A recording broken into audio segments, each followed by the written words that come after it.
ভারতের যে অন্ধভক্তরা বলছে, যে নেতারা বলছে मुसलमान को भगा देंगे, मुसलमान को पाकिस्तान भगा देंगे, मुसलमान को देश से हटा देंगे, तो दूर तेरे अगर 7 पुरुष तक आ जावे तो इंशाअल्लाह कुरान का एक जेर जबर को मिटा नहीं सकता।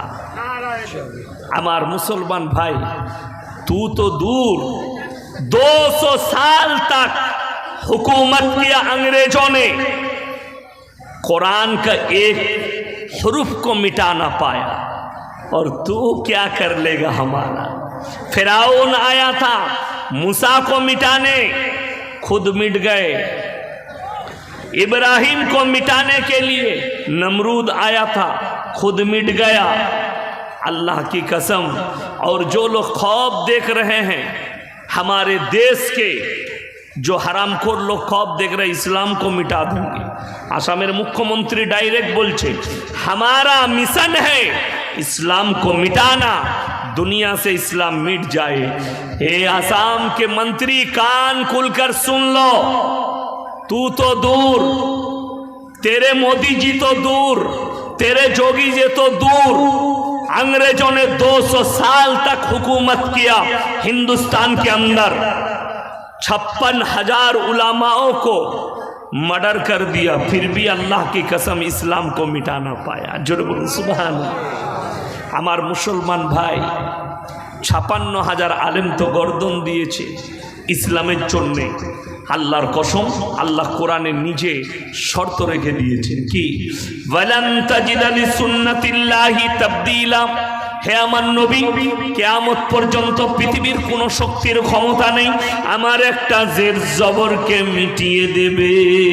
জোরে বলুন সুবহানাল্লাহ। বিশ্বাস রাখুন আল্লাহর উপরে, এরা কেউ মিটাতে পারবে না, কোরআনকে ইসলামকে মিটাতে পারবে না, শত চেষ্টা করেও মিটাতে পারবে না। কত হাজার হাজার উলামা এই দেশের জন্য গর্দন দিয়ে দিয়েছে ইংরেজরা, তারপরও ইসলামকে মিটাতে পারেনি। আমার মুসলমান ভাই,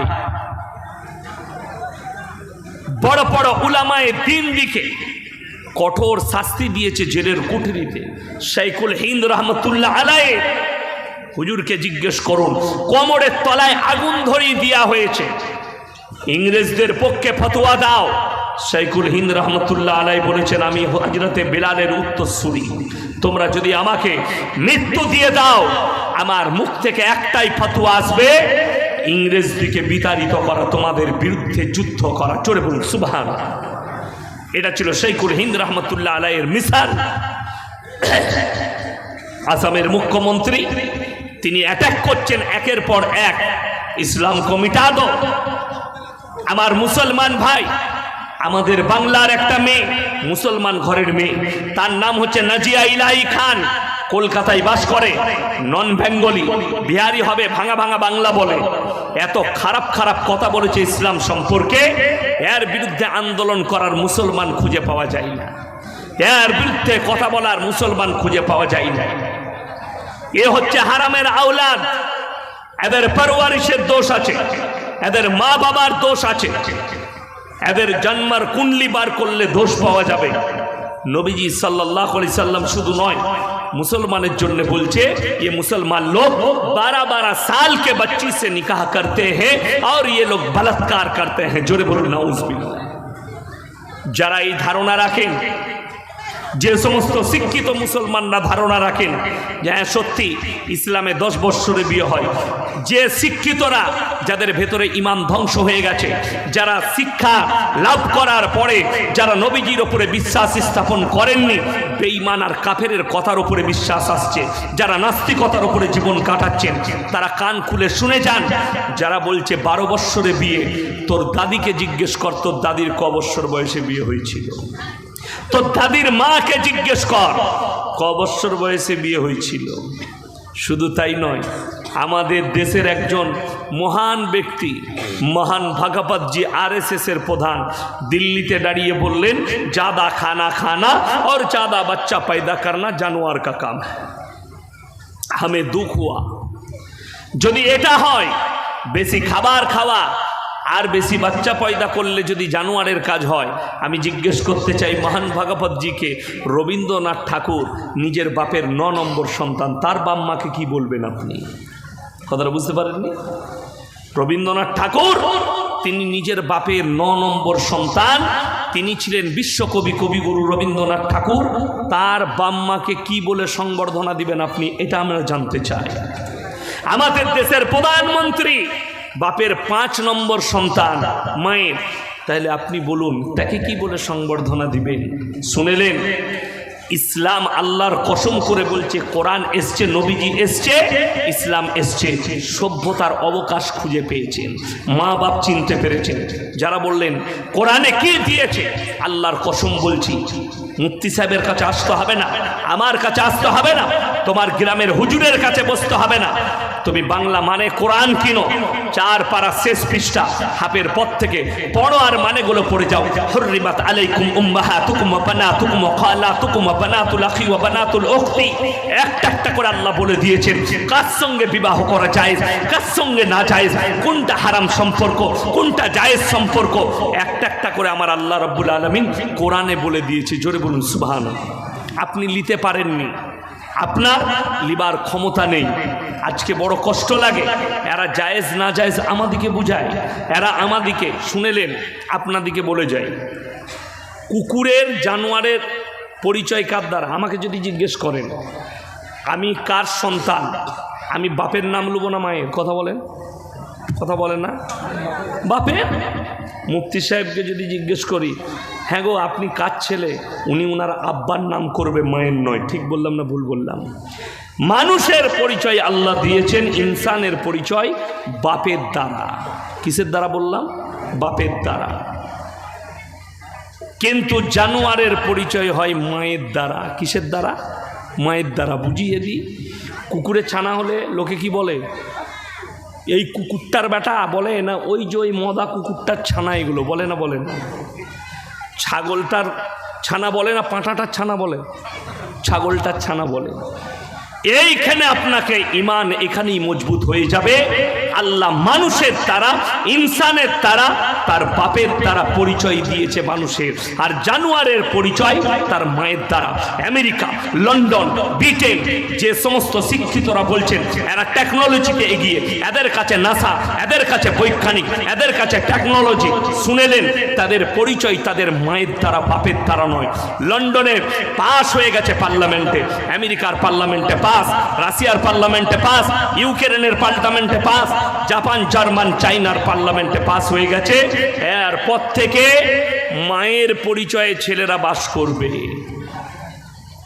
তার মানে যে কেউ শুয়ে ছেনে করে দিলি কুকুরের মতো ছানা হবে, পরিচয় থাকবে মায়ের পরিচয়, বাপের থাকবে না। আর ইসলামে আল্লাহর কসম করে বলছি, কালা বাদল ছেয়ে চলে আসবে। সব মুসলমান যদি মারা যায়, শুধু ইয়াসিন যদি বেঁচে থাকে, তারপরও একটা জের জবর পাল্টাবে না। জোরে বলুন সুবহানাল্লাহ। কিয়ামত পর্যন্ত ইনসানের পরিচয়, মানুষের পরিচয় বাপের দ্বারা, জানোয়ারের পরিচয় মায়ের দ্বারা। ইসলাম এটাই শিখিয়েছে, যদি আপনি বুঝতে চান। হেমন্ত বিশ্ব শর্মা বলছেন মুসলমানরা 4টা করে বিয়ে করে, 4 बीवियां रखते हैं, इसके ऊपर आईन होनी चाहिए, कानून होनी चाहिए। আমাদের দেশের অনেক মায়েরা মনে করেছে শিক্ষিতরা যে হ্যাঁ সত্যিকারই আমাদের পুরুষরা 2টো করে বউ রাখে, 3টে করে বউ রাখে। আরে খেপি পাগলি, আজকে ব্যাখ্যাটা শুনে যাও। এই গাঙ্গাড্ডার বাটিতে যতগুলো মা বসেছেন, যতগুলো আমার বোন আছেন, যারা শিক্ষিত অশিক্ষিত যারাই আছেন, যাদের মনের ধারণা মুসলমান 2টো করে বিয়ে করবে, 3টে করে বিয়ে করবে, এটা কত খারাপ, এটা অন্য ধর্মে নাই।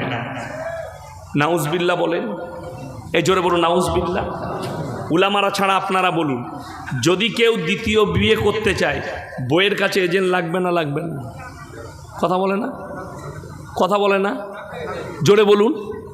মুফতি সাহেব বলবেন আমি মানা করে দিয়েছি, আপনারা বলুন লাগবে না? লাগবে না? লাগবে। যারা বলছেন লাগবে তারা ভুল বললেন, এজেন্টের প্রয়োজন নাই। ইসলাম কত সূক্ষ্ম শুনেলেন, কত ভালো। কিসের জন্য এজেন্টের প্রয়োজন নাই? এরও যুক্তি ইসলামে আছে। আর কোনো মেয়েকে যদি বলে বউকে আমি কালকে আর একটা বিয়ে করব, বউ ঝাঁটা করে মারবে না? মারবে না। আটকুড়োর বেটা আমাকে নিয়ে হচ্ছেন, তুই আর একটা বিয়ে করবি? ঠিক কিনা কথা বলেন? ছেলে যদি নাও হয় তাও বিয়ে করার রায় বিবি দিবে না। ইসলামে আছে হারাম সম্পর্ক গণনা। যারা বলছে মুসলমান দুটো করে 4টা করে বউ রাখে, এই হারামখোরদের আনলিগেল 10টা বউ আছে যেগুলো খালি জিনা করে। ঠিক বললাম না ভুল বললাম? যদি বলেন প্রমাণ দেন, আমার সঙ্গে চলুন। আমি জলসা করে গোটা পশ্চিমবাংলা 4 চাকায় ঘুরছি। আসানসোল, পুরুলিয়ায় আমার 5ই কার্তিক জলসা আছে, ক্যান্সেল হয়েছিল, ওদিকে ডেটটা দিয়েছি। আমার সঙ্গে চলুন, রাত্রে যখন 3টের দিকে ফিরব আমি আপনাকে দেখিয়ে দেবো আসানসোলের পতিতালয় থেকে BMW, ওডি, মার্সিডিজ, ফরচুনার দামি দামি বড় লোকরা বেরুচ্ছে, তারা দেহ ব্যবসা মেয়েদের কাছে রাত কাটিয়ে বেরুচ্ছে। ইসলাম বলেছে ওয়ালা তাকরাবুজ জিনা ইন্নাহু কানা ফাহিশা ওয়া সাআ সাবিলা। হে নবী বলে দাও, হে নবী বলে দাও, ব্যভিচার করা তো দূরের কথা, যে রাস্তায় ব্যভিচার হয় সে রাস্তার ধারে পাশে যাতায়াত করো না। জোরে বলুন সুবহানাল্লাহ। ঘরে একটা বউ আছে, বিবির পাশে শোও, বিবির সঙ্গে সহবাস করো, নেকি আছে, বরকত আছে। জোরে বলুন সুবহানাল্লাহ। কোনো অসুবিধা নাই। যারা মনে মনে করছেন আমরা বইয়ের পাশে শুচ্ছি, মেয়েরা মনে করছে আমার স্বামী 2টো বিয়ে করতে পাবেন। অনেক যুবকরা মনে মনে করছে শালা ভালো হুজুরকে দাওয়াত দিয়েছিস, কালকে আর একটা করে নেব। বউকে তো জিজ্ঞেস করতে হবে না, হুজুর বলেছে। তুমিও কেলানি খাবে আর আমিও মার খাবো। কথাটা বুঝতে পেরেছেন না পারেননি? কেন? যদি তোমার মনে মনে হয় দ্বিতীয় বিবাহ করতে গেলে আমি 2টো বিবিকে সমান চোখে দেখতে পারবো না, তখন তোমাদের জন্য একটাই বিবি যথেষ্ট। আচ্ছা, যদি 2টো বউ জায়েজ আছে ইসলামে, আমরা মৌলবীরা আগে করতাম না? আপনারা আগে করতেন? কথা বলে না? কথা বলে না কেন? আমরা আগে করতাম না? আমার একটা বউ, মুফতি সাহেবের একটা বউ, এই আমার সাথী এরও একটা বউ। আচ্ছা, 4টা বউ কার আছে? হাত তুলেন তো। একটাতেই ঝামেলা শেষ নাই নাকি? আমাদের দাদরা কি বলতে বলতেন, দিল্লি কা লাড্ডু জো খায়গা ও ভি পস্তায়েগা, জো না খায়গা ও ভি পস্তায়েগা। কি বুঝলেন? এই জলসায় চলে আসি তো, ঘর থেকে বেরিয়ে গেলাম জলসায় মানসা থেকে।